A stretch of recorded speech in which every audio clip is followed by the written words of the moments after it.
Monsieur le ministre, au moment où ce sommet de la CEMAC, le sommet extraordinaire s'achève, quelles sont vos impressions? Bien, mes impressions sont bonnes. Les chefs d'État ont effectivement donné une impulsion nouvelle à la CEMAC.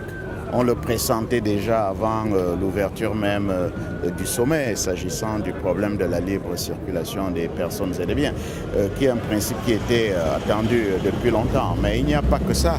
Les chefs d'État ont également pris des décisions pour que sur le plan budgétaire et financier, la CEMAC évolue sous de meilleurs auspices. Il y avait pas mal de dettes, des dettes dues par les États. Les dettes ont été effacées à presque à 90% pour que les choses repartent. Mais on ne peut pas seulement effacer les dettes sans remettre en place le mécanisme de recouvrement, et ce mécanisme a été acté de nouveau et il y a eu beaucoup de décisions et nous pensons que les choses vont aller maintenant sous un bon pied. Au niveau de la sous-région, au moment justement ce sommet s'achève, quelle est la situation financière et économique? Bon, la situation financière et économique des États, vous la connaissez, qui a valu que nous allions collectivement devant le Fonds monétaire international. La situation s'améliore. Nous avions un problème de réserve de change qui avait eu tendance à s'épuiser.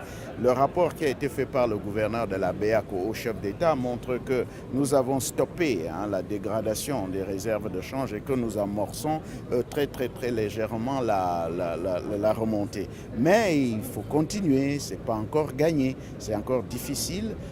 C'est pour ça que les chefs d'État ont convié les deux autres États qui n'ont pas encore conclu un accord avec le Fonds monétaire international que les négociations soient accélérées. Ça veut donc dire que les menaces qui pesaient en décembre 2016, au moment où les chefs d'État se sont réunis à Yaoundé sur invitation du président Biya, ces menaces ont tendance à s'estomper. C'est-à-dire que les choses ne vont plus aussi mal, mais nous ne pouvons pas encore dire que les choses vont bien. C'est d'ailleurs pour ça que les chefs d'État ont pris d'autres recommandations, améliorer le commerce à l'intérieur de la sous-région. Parce que voyez-vous, quand on parle des réserves de change, ces réserves de change s'amenuisent aussi lorsque nous achetons hors de la CEMAC des produits que nous pouvons avoir à l'intérieur de la CEMAC. Donc nous pensons que sur le plan économique et financier, les efforts qui sont faits par les États, lorsqu'ils seront consolidés par les autres États qui sont encore en négociation, nous pensons que les résultats vont renforcer cette résilience que nous attendons tous.